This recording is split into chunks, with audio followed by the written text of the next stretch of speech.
तुम्ही पाहत आहात MCN न्यूज मराठी। यवतमाळ जिल्ह्यातील राळेगाव तालुक्यात येणाऱ्या सावनेर येथे 24 जुलैच्या सकाळी जंगली प्राणी रोही हा गावामध्ये पिण्याच्या पाण्याच्या शोधात आला होता। त्यावेळी काही गावठी कुत्र्याने त्याचा पाठलाग केला असता हा प्राणी सावनेर येथील एका घरात जखमी अवस्थेत शिरला। त्याची देखभाल घरातल्यांनी केली तर रक्तबंबाळ अवस्थेत असलेल्या रोह्याला घरमालकाने पाणी पाजले व ही माहिती MCN न्यूजचे प्रतिनिधी विशाल मासुरकर यांना दिली।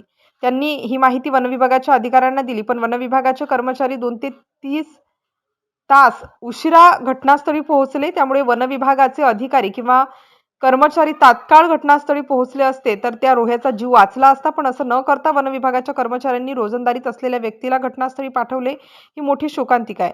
दरम्यान वनविभागाच्या हलगर्जीपणामुळे एका मूक प्राण्याचा जीव गेल्याने संताप व्यक्त करण्यात येत आहे। MCN न्यूज मराठीकरिता विशाल मासुरकर, यवतमाळ।